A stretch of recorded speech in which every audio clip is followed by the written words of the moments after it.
Assalamualaikum, kumaha daramang penak deui sareng ngadongeng film. Siapkan cemilan dan selalu stay ya bersama ngadongeng film. Mudah-mudahan kalian dalam keadaan sehat selalu ya, amin.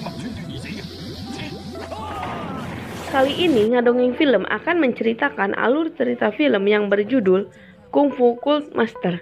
Masih seputaran film lawas ya, sekitar tahun 1993.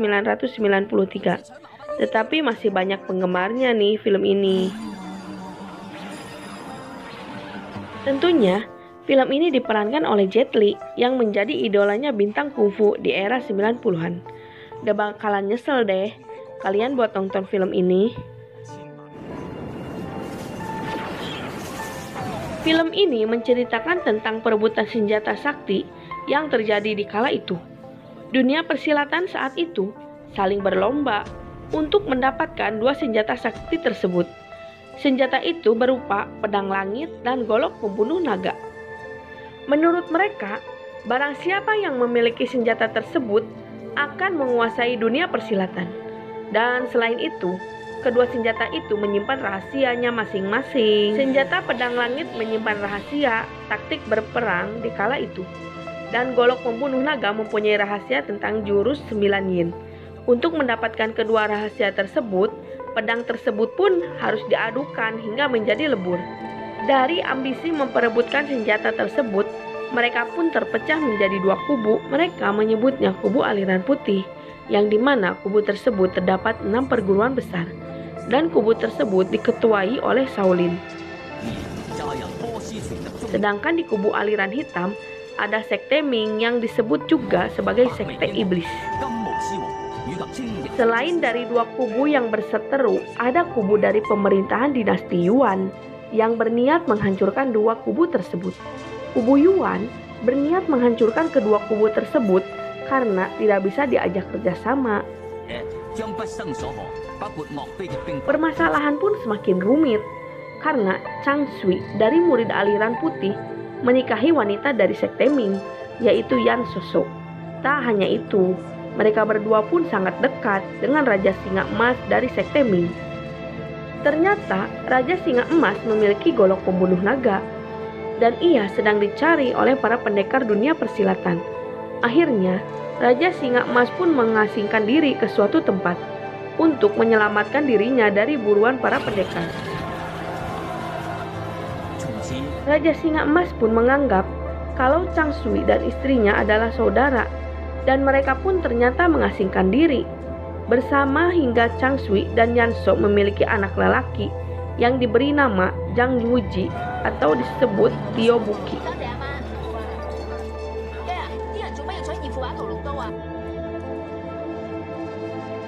Bagaimana ya kisah selanjutnya? Tonton terus yuk alur cerita filmnya hingga selesai ya.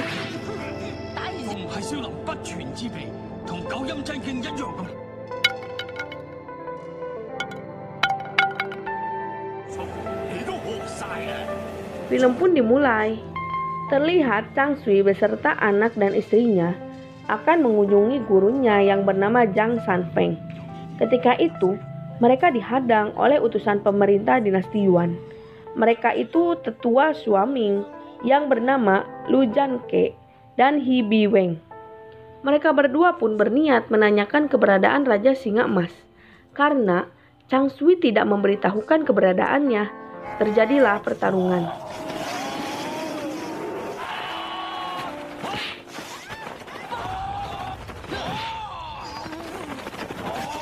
Akhirnya mereka berhasil mensandra anaknya Tio Buki dan mereka mengancam akan membunuhnya dengan menggunakan ilmu tapak es, yang dimana apabila terluka akibat jurus tersebut, orang itu tidak dapat mempelajari ilmu bela diri karena aliran Qi di tubuhnya telah tertutup. Tak lama kemudian, Zhang Sanfeng datang dan ia pun meminta Tio Buki untuk dilepas. Namun Janke dan Biweng menolaknya dan mereka malah melecehkan Zhang Sanfeng. Tentunya Zhang Sanfeng tidak menerima dilecehkan oleh mereka. Terjadilah pertarungan di antara mereka.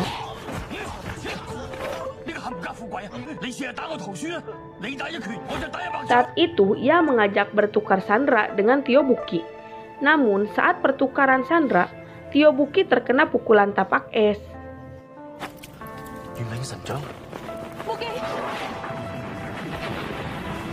Melihat keadaan Tio Buki yang semakin kritis, San Peng pun membawanya ke Butong untuk mendapatkan pertolongan. Tapi sayangnya Buki tidak bisa diobati.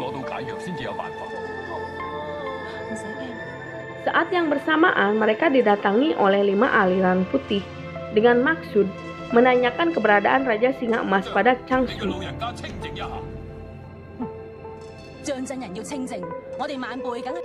Saat itu, orang yang bernama Miju dari perguruan Emei terus memaksa untuk Chang Sui keluar dan memberitahu keberadaan Raja Singa Emas.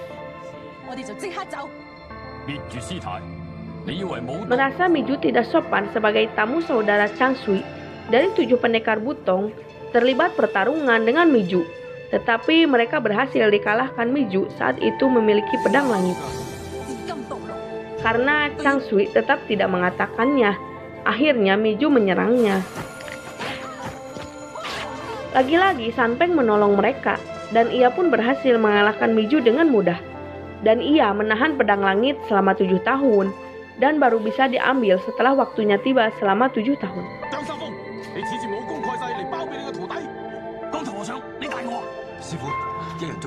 Ketika itu, Chang Sui maju di hadapan para ketua aliran putih, seakan ia memberitahu keberadaan Raja Singa Emas. Tapi sungguh kaget, ia pun memilih untuk berpindah alam karena ia tidak ingin mengkhianati saudaranya Raja Singa Emas.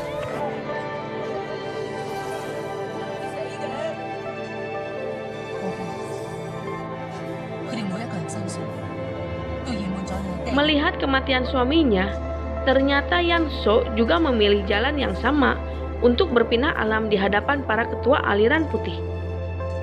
Mungkin alasan mereka pindah alam karena ia tidak ingin terjadi perpecahan apabila golok pembunuh naga berhasil didapatkan oleh salah satu perguruan yang akan mengakibatkan kekacauan dunia persilatan di waktu itu. Beberapa tahun pun berlalu. Tio Buki pun bertumbuh dewasa di bawah lindungan Jan San Peng. Saat itu, San Peng mengatakan ada orang yang dapat menyembuhkan dampak pukulan esnya. Orang itu bernama Hugong Tuoto. Ia memiliki ilmu 9 matahari, dan hanya dia yang bisa menyembuhkan Tio Buki. Diceritakan kalau San Peng pernah bertarung dengannya, dan ia berhasil dikalahkan. Sejak itulah, keberadaan Hugong tidak diketahui keberadaannya. Tak lama kemudian, datang murid Butong yang bernama Song Gingsu. Saat ia mengatakan ada seseorang wanita utusan perguruan Emei untuk mengambil pedang langit yang selama 7 tahun ditahan oleh San Peng.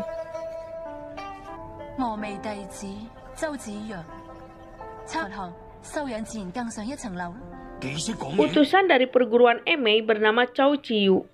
Orang tersebut merupakan murid dari Miju. Akhirnya San Peng pun memberikan pedang itu sesuai janjinya.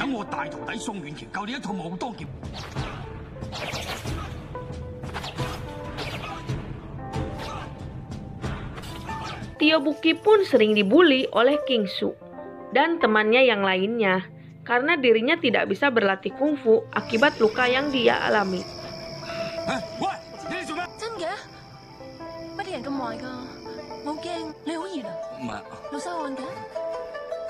Ternyata King Su bersekongkol untuk mengerjai Tio Buki karena King Su merasa iri terhadapnya karena Tio Buki selalu mendapatkan perhatian yang lebih dari para guru Butong.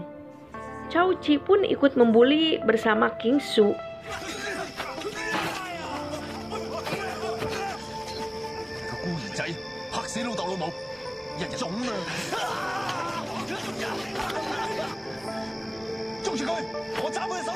Ketika itu Tio Buki diselamatkan oleh seorang wanita yang bernama Xiu Chiu. Ternyata maksud kedatangan Xiu Chiu ke Butong ingin melepaskan rantai yang membelenggu tangannya.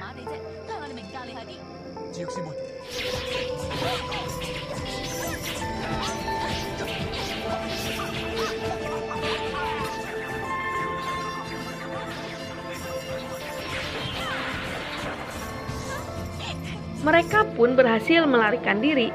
Akan tetapi, mereka mendapatkan jalan yang salah karena menuju ke arah jurang. Alhasil, mereka pun terjatuh ke dalam jurang tersebut.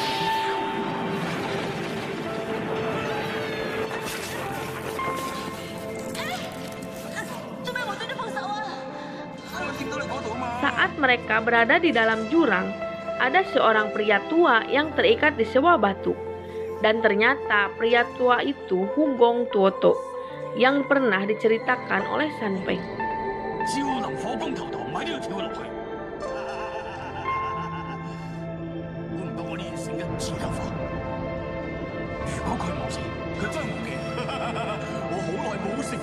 Saat itu, Tiobuki merasa dingin di sekujur tubuhnya.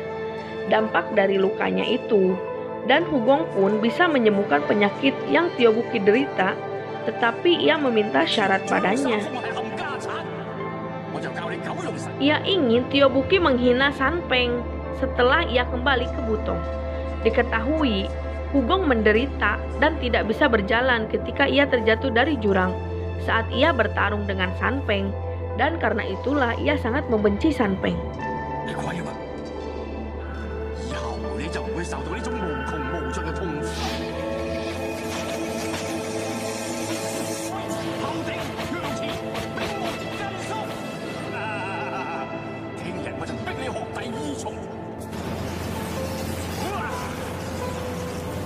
Singkat cerita, Tiobuki pun berhasil sembuh dan ia bisa menguasai kungfu tentunya dengan jurus 9 matahari yang ia kuasai. Ketika itu, Tiobuki mengatakan tidak akan kembali ke Butong dan ia akan membalaskan kematian kedua orang tuanya itu, dan ia pun berencana untuk menemui kakeknya.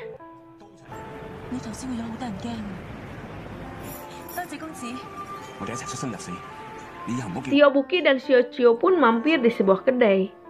Tak sengaja, mereka mendengar berita bahwa kubu aliran putih akan melakukan penyerangan terhadap sekte iblis.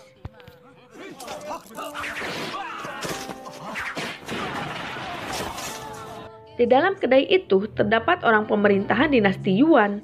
Mereka pun membicarakan tentang penyerangan tersebut. Ternyata, tetua Xuaming pun mendatangi kedai tersebut. Melihat mereka berada di sana, ia pun teringat kalau dirinya pernah terluka karena pukulan tapak esnya. Namun Tiobuki bisa menahan amarahnya dan ia bersikap santai. Di sini juga kita diperlihatkan seorang wanita dari kubu pemerintah yang bernama Saumin. Terlihat aliran putih sedang berkumpul dan mereka berencana untuk mengirimkan seseorang untuk menjadi Tiobuki gadungan, yang dimana kakeknya Elang Putih belum mengetahui kalau cucunya itu telah berpindah alam. Dengan itu mereka pun bisa menghancurkan sekte iblis dari dalam, dan sekte iblis pun menjadi terpecah. Namun rencana mereka diketahui oleh ketua kelelawar hijau dari sekte iblis.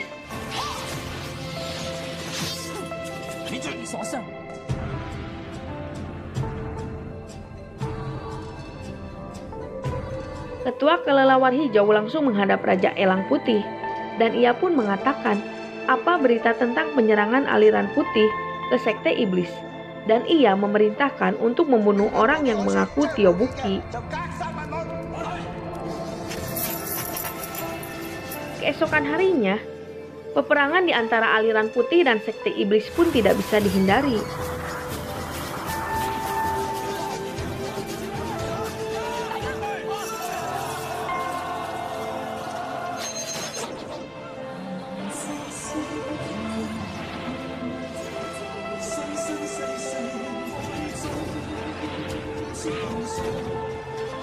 Tiobuki dan Xiao pun ikut bertarung di peperangan tersebut.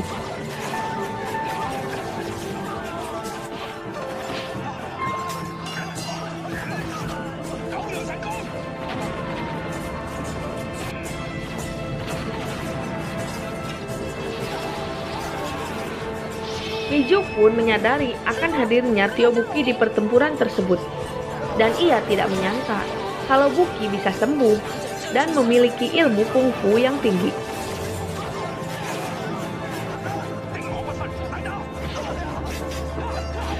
Tio Buki pun terdesak dan ia memutuskan untuk masuk ke pemakaman keramat milik Sekte Iblis.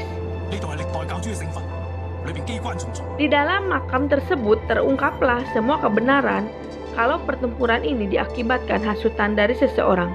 Dan ternyata orang tersebut bernama Chen Kung yang lagi berbicara di depan jasad. Ternyata Chen Kung dendam kepada Sekte Iblis yang bernama Yang Tinglin telah merebut wanita yang ia cintai.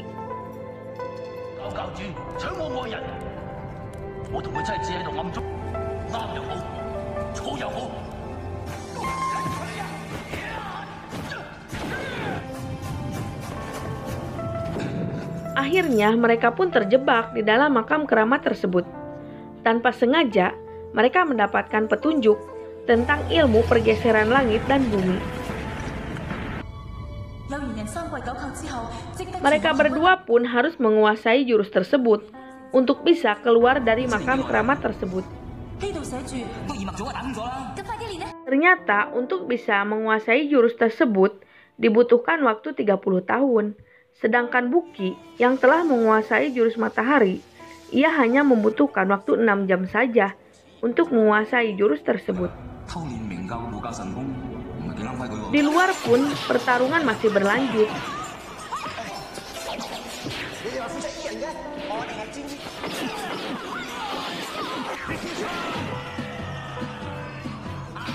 Saat itu Sekte Iblis pun kalah dari pertarungan. Dan Raja Elang Putih pun dipaksa untuk bunuh diri. Namun ketika itu, datang Tio Buki dan ia berniat untuk menghentikan pertikaian tersebut.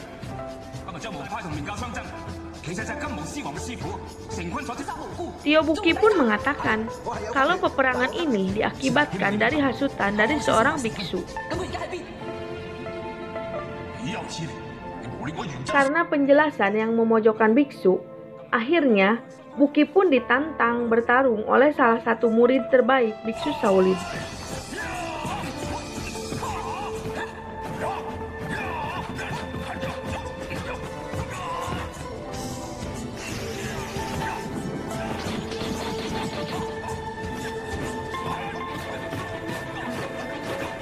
Buki pun bisa mengalahkan murid Shaolin itu. Miju pun menghadapi Buki. Namun dengan jurus 9 matahari dan ilmu pergeseran langit dan bumi, Buki pun membuat mati kutu si Miju.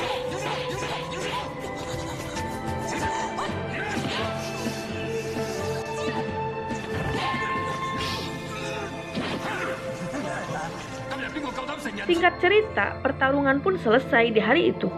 Dan Tio Buki pun diangkat sebagai ketua Sekte Iblis karena ia menguasai jurus ilmu pergeseran langit dan bumi, yang dimana jurus tersebut diklaim sebagai jurus leluhur Sekte Iblis.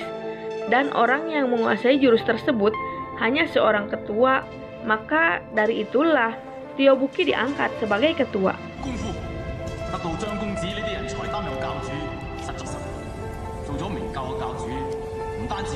Scene pun berlanjut. Tio Buki mendapatkan kabar kalau perguruan Butong diserang dan ia ditangkap oleh para biksu. Ketika itu, Tio Buki mendapati seseorang pendekar Butong yang tak berdaya. Ia bernama Yudayan.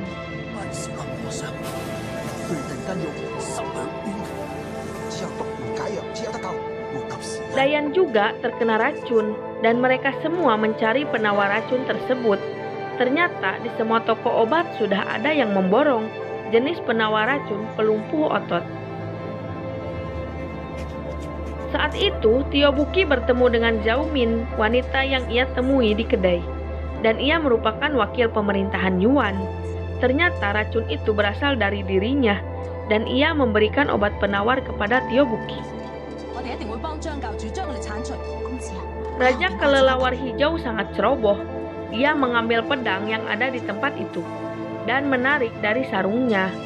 Yang ternyata pedang tersebut mengeluarkan wewangian yang ternyata racun.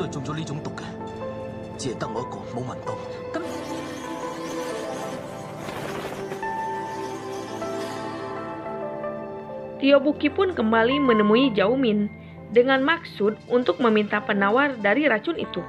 Namun Zhao Min menolak memberikan penawarnya dan terjadilah pertarungan.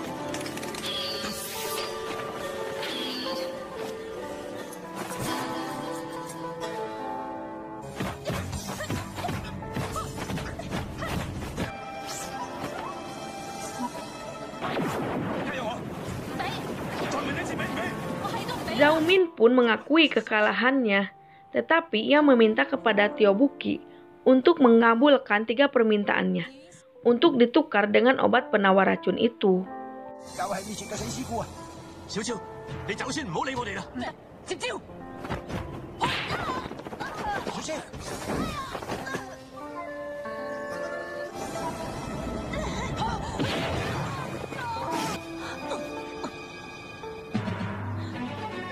Setelah mereka meminum obat penawarnya dan memutuskan untuk kembali menuju ke Shaolin.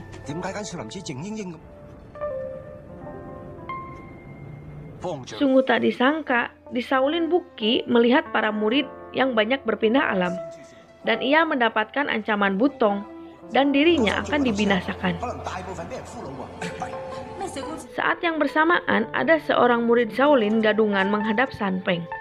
Ia mengatakan, sekte iblis telah menyerangnya dan mereka menculik para ketua. Tiba-tiba biksu itu menyerang dirinya. Beruntung King Su bisa membunuh biksu gadungan tersebut. Tiba-tiba ia menyerang San Peng dan ia terluka. Ternyata King Su telah berkhianat.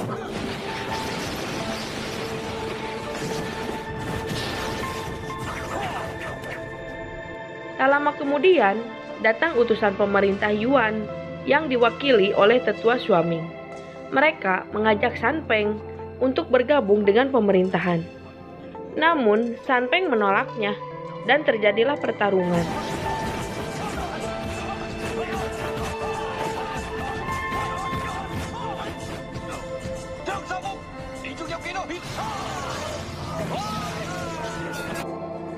Saat yang bersamaan, datanglah Tio Buki, dan inilah kesempatan Buki untuk membalaskan dendam.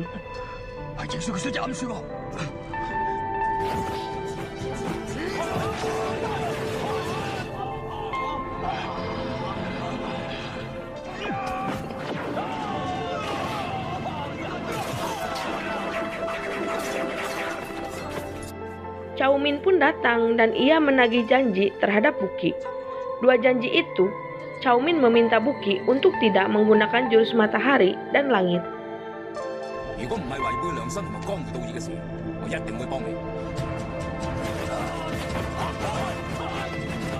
Saat itu, Buki meminta San Peng untuk mengajarkan Tai Chi padanya untuk melawan tetua Shuaming, yang dimana ilmu Tai Chi memanfaatkan tenaga lawan dengan menyatu bersama alam.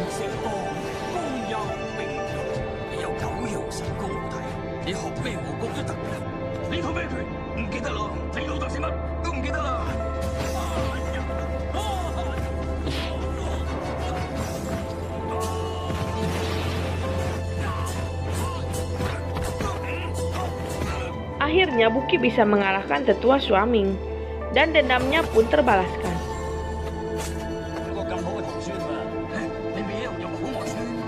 Cao Min pun pergi dan ia mengatakan kalau Buki masih mempunyai hutang padanya.